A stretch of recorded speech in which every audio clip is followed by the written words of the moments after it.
En el día de hoy vamos a hablar acerca de cuáles son las razones por las que los cristianos verdaderos no estamos obligados a pagar ningún tipo de diezmos. Veremos el origen del diezmo, a quién se le ordenó su pago, cuándo fue su finalización y cómo se realizaba correctamente. Además, veremos algunas obras de consulta muy interesantes y comentarios de cristianos de diferentes épocas de la antigüedad. Pero para empezar, me gustaría citaros las palabras del escritor, investigador y profesor de historia Alfonso Ropero Berzosa, el cual también fue fundador y pastor durante 20 años de la Iglesia Evangélica de Tomelloso, que se encuentra en Ciudad Real, España. En su muy respetada obra, Gran Diccionario Enciclopédico de la Biblia, dijo lo siguiente en la página 1145. Durante los primeros siglos, la Iglesia no practicó el diezmo. Las comunidades se sostenían por medio de limosnas y ofrendas voluntarias. Y es que, como bien podemos leer en cualquier libro de historia, no fue hasta el año 567 después de Cristo, en el Concilio de Tours, que la Iglesia Católica declaró que todos los fieles deberían pagar el diezmo. Hasta entonces, las congregaciones se mantenían mediante donaciones voluntarias. Y eso es algo que podemos comprobar fácilmente por los escritos que nos han llegado de aquella época. Veamos algunos ejemplos.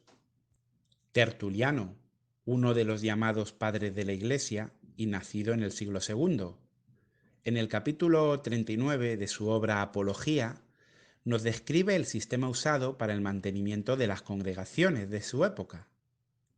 Él explica claramente, como podéis ver en pantalla, que eran mediante donativos voluntarios que hacían los congregantes y que cada uno de ellos pues echaba una monedilla cada mes o cuando quería o cuando podía o de la manera que quería. O sea, claramente identifica que la manera de financiarse no era el diezmo, era donaciones voluntarias. Otro ejemplo es Juan Casiano, nacido en el siglo IV y fue uno de los llamados padres de la Iglesia y sacerdote nombrado por el Papa Inocencio I. Y por mencionar algo de él, podríamos decir que es venerado tanto por la Iglesia Católica como por la Iglesia Ortodoxa.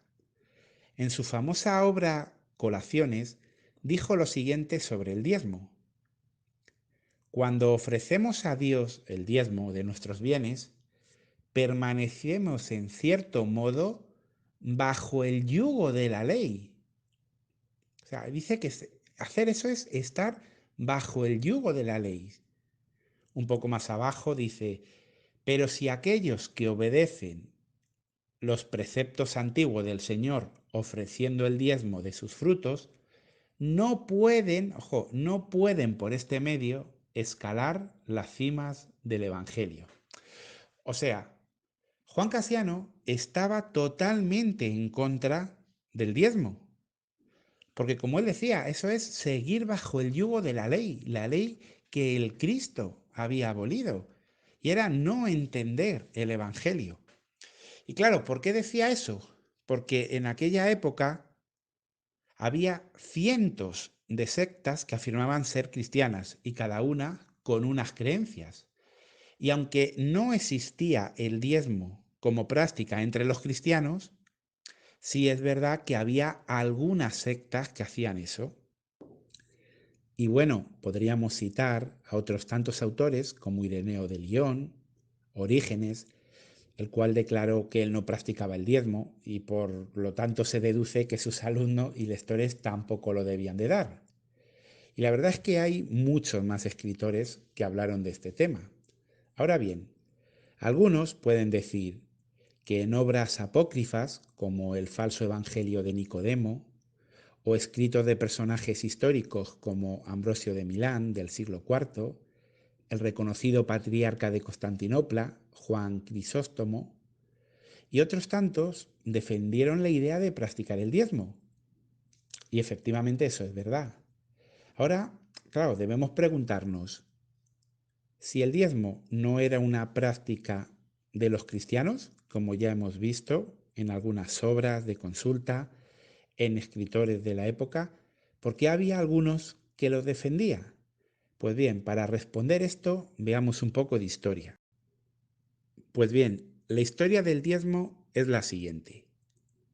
Los israelitas, que estaban bajo la ley de Moisés, tenían que dar el diezmo porque era una obligación que permitía financiar las actividades religiosas que se realizaban en Israel. El diezmo lo usaban para mantener a los siervos de Dios que estaban totalmente dedicados a trabajos religiosos y los cuales no poseían tierras para cultivar. Este era el caso de los levitas, entre los que se encontraban también los sacerdotes. El pueblo daba el diezmo a los levitas, que no eran sacerdotes, y estos a su vez daban la 10ª parte de ese diezmo a los sacerdotes. También había un segundo diezmo cada año, y de este se podían beneficiar tanto los levitas como los que no eran levitas. Las familias israelitas usaban estas ofrendas en sus fiestas especiales. Y además había años específicos en que esas ofrendas se usaban para ayudar a la gente muy pobre. Y bueno, ¿cómo calculaban el diezmo? Pues era fácil. Cada año los israelitas lo que hacían era apartar la 10ª parte de lo que habían producido sus tierras. Había una opción que era pagar el diezmo con dinero, pero en esos casos pues se tenía que añadir un quinto del valor, es decir, el 20%. También ellos tenían que calcular las 10º partes del ganado vacuno y del rebaño. Y además no podían pagar ese diezmo con dinero. Ahora bien, el segundo diezmo del que hablamos anteriormente, el que se usaba para las fiestas anuales, este sí se podía pagar con dinero. Esto era algo muy práctico. ¿Por qué? Porque había israelitas que venían de muy lejos para poder asistir a esas fiestas. Y bueno, ¿cuándo daban el diezmo los israelitas? Pues ellos tenían que hacerlo todos los años, pero cada séptimo año se hacía una excepción. Ese año era sabático, un año de descanso, y los israelitas no cultivaban los campos. En vista de esa circunstancia especial, no se recogía el diezmo en la temporada de la cosecha. Y bueno, pues ya hemos podido ver cuál es la historia del diezmo dentro del pueblo de Israel. Qué diferente del diezmo que intentan cobrar e imponer las sectas evangélicas, los mormones, los adventistas del séptimo día y otros tantos grupos que en vez de preocuparse por enseñar la palabra de Dios a las personas, se preocupan de intentar recaudar sus fondos. Hemos podido ver claramente que el diezmo que Dios exigía era un diezmo de las cosechas y del ganado. No era económico. De hecho, si alguien quería hacerlo económico, no era un 10%, tenía que añadir un 20% más, porque la idea es que se diera de las cosechas, porque ese tipo de diezmo era un diezmo amoroso, que hacía que no fuera una carga para las familias. Porque si una persona daba el diezmo de sus cosechas, le seguían quedando 9 décimos para poder vivir. Sin embargo, el falso diezmo de la actualidad que intentan imponer, en muchos casos realmente es una carga grandísima para los feligreses. ¿Por qué? Un ejemplo muy simple. Si una persona gana 900 euros o 900 dólares, paga 500 de alquiler, tiene que pagar luz, agua, medicina, alimento, ¿qué le queda a fin de mes? Si casi no tiene ni para comer. ¿Y de verdad quieren que esa persona pague 90 dólares o 90 euros como diezmo? Y en muchos casos con amenaza de ir al infierno si no lo pagan. ¿Eso es amoroso? En absoluto tiene que ver con el diezmo del antiguo Israel.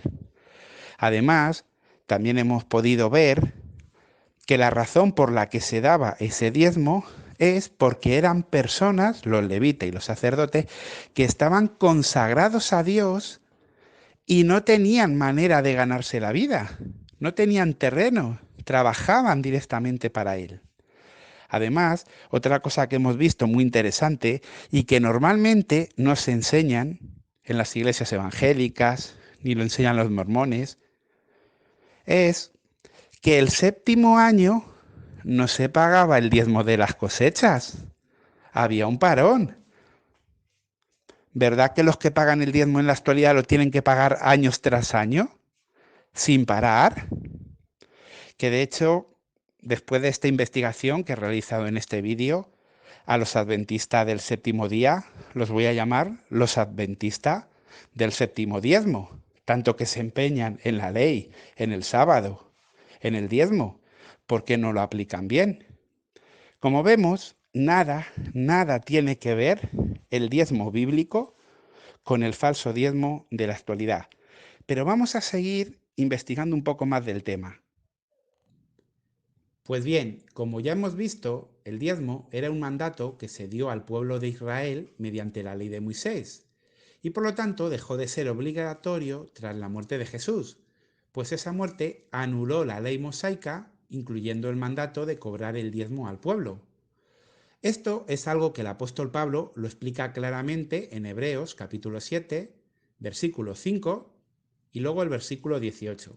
Primeramente en el 5 dice: es verdad que según la ley, los hijos de Leví, que son nombrados sacerdotes, tienen el mandato de cobrarle el diezmo al pueblo, es decir, a sus hermanos, aunque estos son descendientes de Abraham.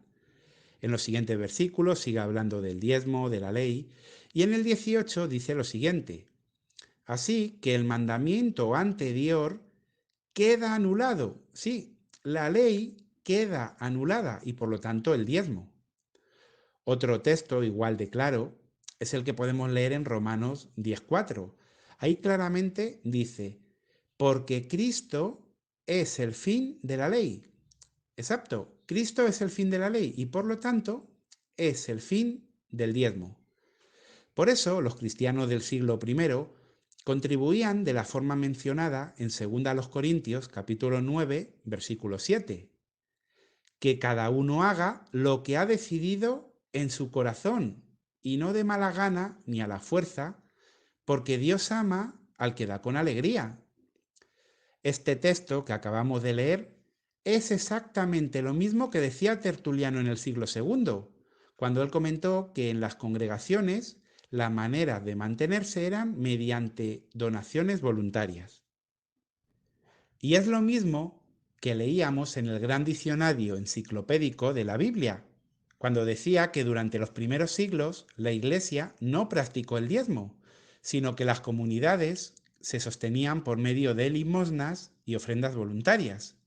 Y eso es lo mismo que vamos a leer en una gran cantidad de obras de consultas y otros autores de la antigüedad. Entonces, ¿por qué había algunos grupos, y sigue habiendo hasta la actualidad, grupos religiosos que exigen el diezmo? Pues la respuesta la tenemos en textos como los siguientes. Primera de Timoteo 4, versículo 1 y 2, donde Pablo dice claramente que en tiempos futuros, refiriéndose a cuando los apóstoles no estuvieran, pues algunos se iban a apartar de la fe. ¿Por qué? Porque iban a prestar atención a supuestos mensajes inspirados, pero de gente que mentía, que en realidad eran enseñanzas de demonios, de hombres hipócritas que dirían mentiras y que lo único que harían es crear sectas. Otro texto, segunda de Timoteo 4, 3 y 4, donde dice claramente que habría un tiempo en que los falsos cristianos ya no iban a soportar la verdad, la enseñanza sana, no, sino que ellos, siendo egoístas, buscando sus propios deseos, se iban a buscar maestros que les regalaran los oídos. En vez de amoldar ellos su vida a la enseñanza, no. Ellos, sus deseos iban a buscar a alguien que enseñaran lo que ellos quisieran. ¿Qué ocurre? Dejarían de escuchar la verdad y prestarían atención a cuentos falsos.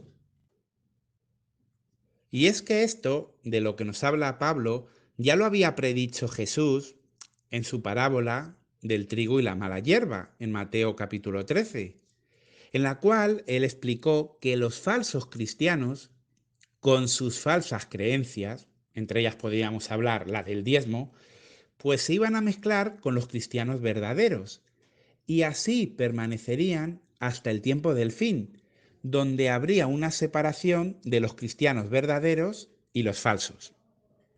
Ahora entendemos por qué, aunque en las obras de consulta y en una gran cantidad de autores de los siglos primeros se mencionaba que las congregaciones, las eclesias en el idioma griego, se mantenían con donaciones voluntarias, pues que por otro lado hubiera algunos falsos cristianos que defendían la idea del diezmo.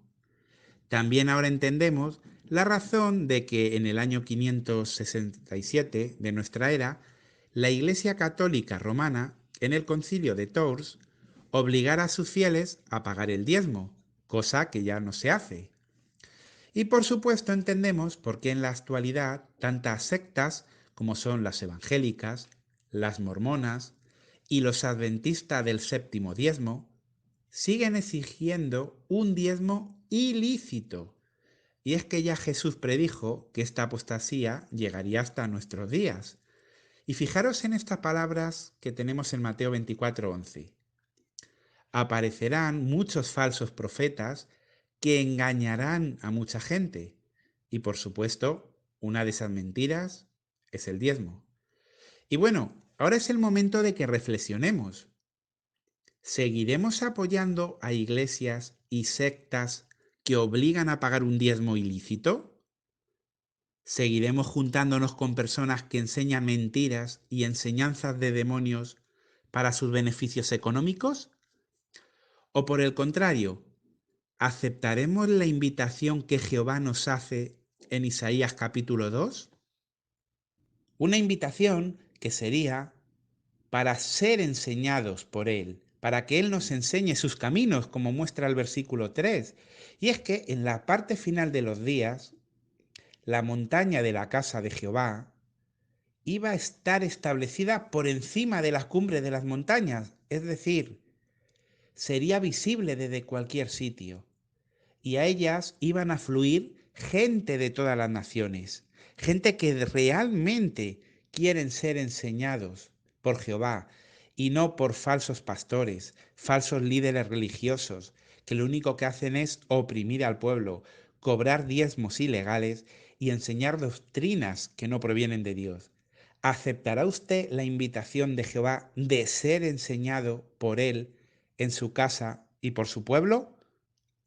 Gustosamente, cualquier testigo de Jehová está dispuesto a ayudarle a que pueda seguir aprendiendo más acerca de la Biblia. Le invitamos a que pueda contactar con nosotros. De la manera que usted prefiera, puede ir a nuestra página oficial de Internet, puede escribirnos en este mismo canal, le podemos facilitar un mail. Elija la manera que más fácil le sea, pero elija el camino de la vida, el camino que Jesús dijo en Juan 17:3, esto es vida eterna, el que adquieran conocimiento. Ese conocimiento le librará de mentiras como el diezmo y otras muchas más. Y ahora simplemente desearles un buen día a todos.